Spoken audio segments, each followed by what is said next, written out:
The most amazing chicken curry!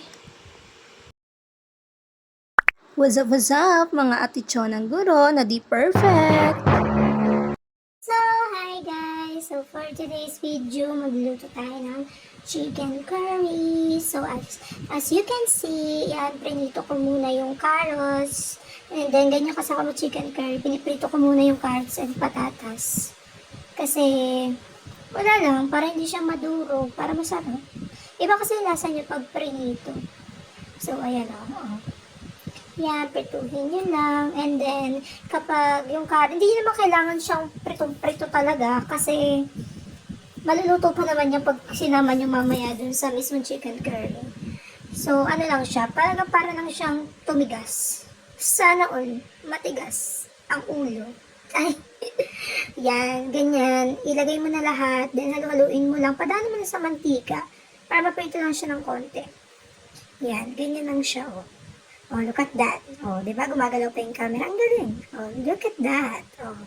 Oh, gumagalaw-galaw pa siya. Kasi yung standee na gamit ko is, hindi pantay. Ewan ko, binili ko lang siya sa Orange App. Oh, look at that. Ayan, pag ganyan na siya, oh, pwede na yan. Oh, di ba? Hindi siya masyadong prito, pero okay na yan. Okay na to. Ay, grabe yan.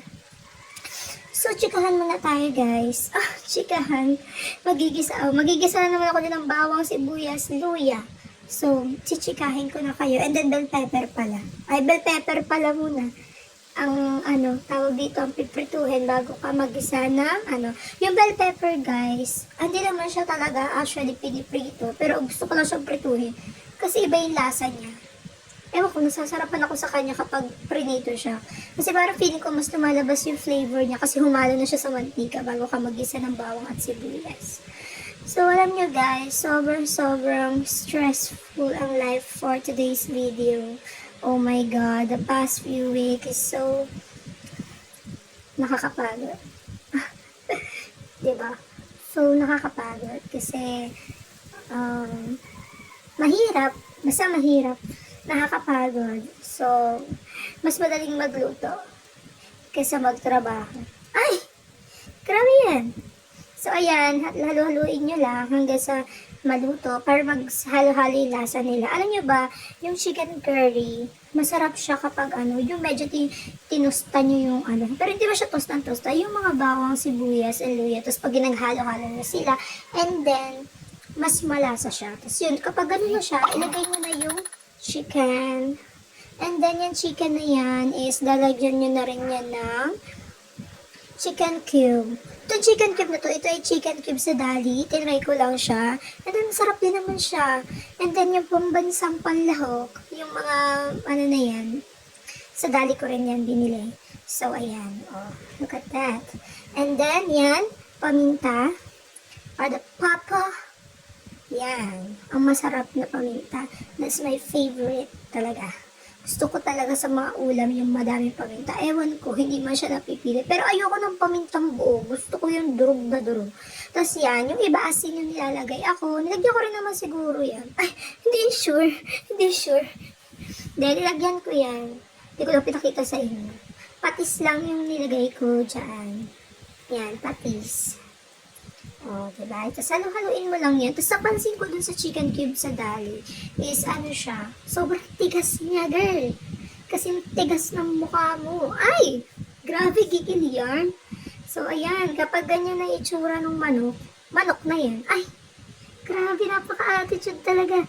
Oh, yan. Chicken curry powder. Curry powder pala. Chicken curry powder. Sinabi yung naman. Yan. Ilalagay mo lang siya.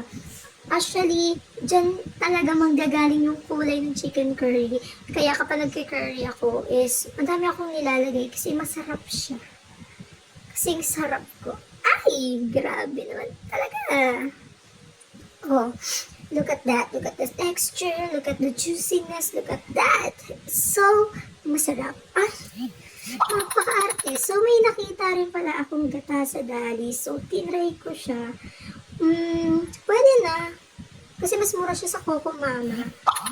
Masarap din siya. Actually, creamy din. And then color white din siya. Malamang gata. Lang color blue yan. So, ayan. So, masarap naman talaga siya. Masarap naman kasi talaga. O, masarap lang ako. Ay, grabe naman. O, ayun na. Nakita nyo ha.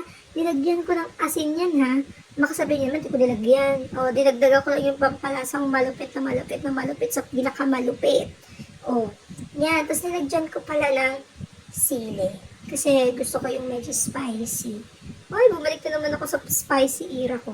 O, yan. Tapos ibabalik mo na yung carrots and potatoes. And, ayan na, hayaan mo lang siya kumulo ng kumulo, ganyan. O, lagyan mo ng konting tubig kasi yung gata is matututong niya pag di mo lagyan ng tubig kang ulaga. Ay, nagalit. Yan, lagyan mo ng tubig. Okay lang yan kahit mukhang marami yung tubig. Kasi girl, pag naging creamy na siya, yung texture niya, mauubos yung sabaw niya. Yung gusto ko sa chicken curry is yung masabaw. Because it's so yummy. Unlike you. Ah, grabe.